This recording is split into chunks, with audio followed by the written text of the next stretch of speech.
Mood management theory is present in my own life through the TV shows I watch, through the news I intake, and through the social media apps I use.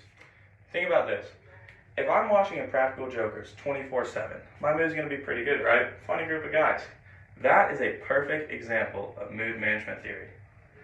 Today, I will inform my target audience on the type of social media, technology, and everything else that affects the overall mood of a person for better or for worse, while also having an effect on the potential relationships a given individual is involved in. Mood management theory is present within all of us even if we're not aware of it. Oftentimes, we will find ourselves attempting to find peace or shifting our mood through the things we view. Let me ask y'all this. How can you expect anyone to have a constant state of happiness with the things they view? People oftentimes find themselves trying to enhance their own moods through the types of shows they view, the news they intake, and the social media apps they surround themselves with. Society as a whole must understand there is much more to mood management theory, and this may not always be the healthiest of options. This brings us into my example one, an article called Successful Aging Through Television. This involves how the author analyzes people that can typically enhance their mood and well-being through the social media apps and the TV shows they watch. Now, the example for number one is a quotation from the article. It states, however, researchers studying well-being often find older adults showing stable well-being in spite of their loneliness. More, however, older adults may experience more positive effects, social interaction, and more meaningful relationships and a higher life satisfaction than middle-aged people. Or in other words, based off of the TV shows and the social media they intake, they find themselves a higher life satisfaction, which is a direct result of mood management theory. Selective media usage among young adults has been linked to more positive outlooks on overall well-being and happiness in general. So guys, this is present through young adults and through more middle-aged people. Now, working off of that, let's go into my example number two, which is an article called Media Exposure and Romantic Relationships Quality. So obviously this focuses on more of the romantic aspect of the relationship. Media exposure not only affects an individual's mood, but the relationship aspect in general. Now, in this article, 188 college students were involved in a study focusing on relationships. The scientists found that a higher TV time among an individual in a committed relationship often relates directly to a lower commitment in the relationship in general. Secondly, couples who frequently view romantic movies, TV shows, often found less satisfaction within their relationship. So why do you think that is?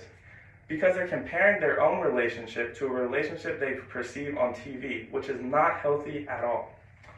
Scientists, excuse me. So this brings us right into example number three, which is an article titled Negative Emotions and Music. So this all has to do with mood management theory and how it's present within music. All right, so in this study, a group of people were listening to a music not in their native language. They were given a song to listen to in a different language to see if the mood would still affect the same, even if it was not in the same native language, as I just stated. The results include the study's group had a substantial shift in one direction and changed their entire persona. So think about this. They're listening to a music that's not even in their native language, and it still has a huge impact on them. That just proves how big mood management theory truly is. As I previously stated above, the fact that the study group related so much and had their mood altered to the song proves how much of an impact mood management has.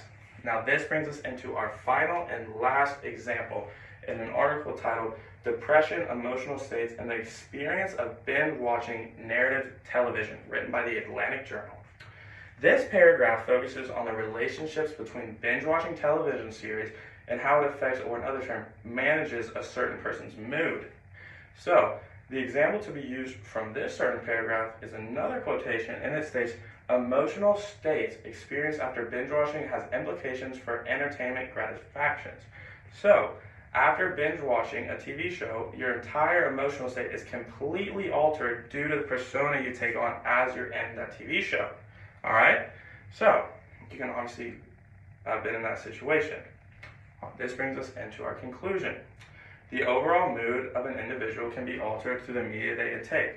Now I want y'all to think about that. What do y'all view? Do y'all view CNN, Fox? Doesn't matter. Whatever they're spewing out, you're going to get it in your head and it's going to alter your mood.